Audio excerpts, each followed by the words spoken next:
Hi everyone, कैसे हैं आप लोग। आज हम आप लोगों से बहुत ज़्यादा इम्पोर्टेंट बात करने वाले हैं। अभी तक इंडिया में मुसलमानों की जो कंडीशन है वो तो आप लोग देख ही रहे हैं। ठीक है, एजुकेशन में बहुत ज़्यादा पिछड़े हुए हैं। ठीक है, अगर देखा जाए सोसाइटी में उनका बहुत ज़्यादा इन्वॉल्वमेंट नहीं है। उसके पीछे बहुत से रीजंस रहे हैं आने वाले टाइम में, लेकिन इस उम्मीद को हम लोग शायद तोड़ सकेंगे, क्योंकि अभी हमारे पास कुछ ऐसे नए चेहरे मौजूद हैं जो कि इसके ऊपर बहुत अच्छा काम कर रहे हैं। उसमें से प्रेजेंट टाइम में सबसे ज़्यादा बड़ा नाम उभर कर आ रहा है वो है हमारा वली रहमानी का। वली रहमानी इस वक्त बहुत ज़्यादा अच्छा काम कर रहे हैं, जिन्होंने एक बहुत बड़ी यूनिवर्सिटी ओपन की है गरीब बच्चों के लिए, जिन्होंने 10 करोड़ रुपए की डोनेशन मात्र एक हफ्ते के अंदर इकट्ठा कर ली है।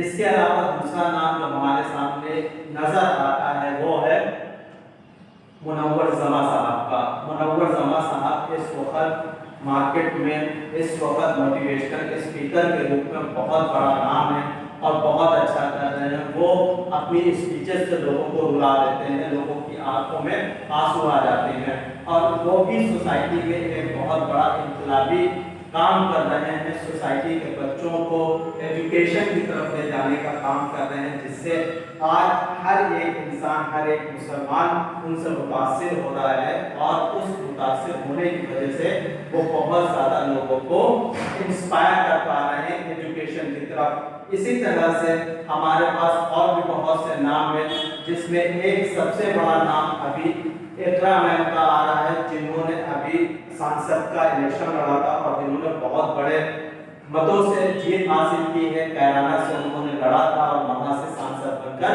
वो पहुंची हैं पार्लियामेंट में। अब इनके अलावा असदुद्दीन ओवैसी साहब तो ऑलरेडी मैदान में बहुत दिनों से काम कर रहे हैं। इकरा मैम के बारे में अगर बात की जाए तो उन्होंने लंदन में पढ़ाई कर रही थी, उनको मजबूरी में यहाँ आना पड़ा, क्योंकि शायद उनकी किस्मत में सोसाइटी के लिए कुछ अच्छा सर्व करना किस्मत में लिखा हुआ था, और वो सोसाइटी के लिए आज हमारे बीच में है और काम कर रही है और लोगों के लिए एक एग्जाम्पल बनी हुई है, एक मिसाल कायम किया हुआ है।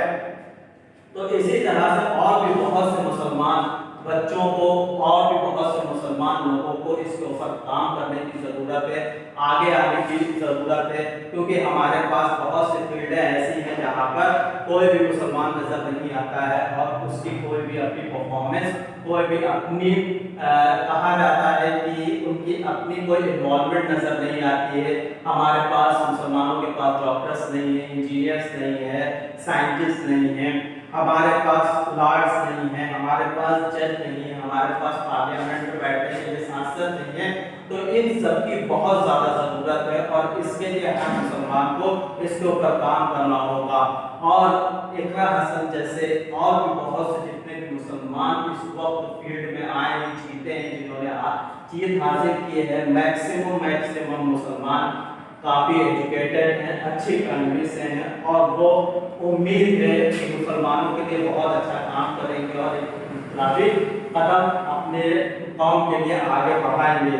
और हमारे जितने भी नौजवान यहाँ पर मौजूद हैं, जितने भी लोग यहाँ पर बैठे हुए हैं, इन सभी से हम यही कहना चाहेंगे कि आप लोग भी क्या करिए, एक ऐसे कदम की तरफ, ऐसे राह को पकड़िए, ऐसी चीज को पकड़िए जिससे सोसाइटी में आप अपना रोल प्ले कर सके। आपकी जिंदगी सिर्फ कमाने और खाने के लिए नहीं है, हमारी जिंदगी क्या है, लोगों को सर्व करने के लिए। क्या हमारा दीन, क्या हमारा इस्लाम इसी चीज को सिखाता है कि हम नौकरी करें, नौकरी करके घर आए, अपने बच्चों में रहें और उसके बाद रात में सो जाए और सुबह उठे फिर नौकरी पर चले जाए? नहीं, हमारा दीन इस बात को बताता है कि हमें सोसाइटी में एक ऐसा काम करना है, एक ऐसा रोल प्ले करना है जिससे हमारी सोसाइटी, हमारा समाज सुधरे, आगे बढ़े और तरक्की याफ्ता हो।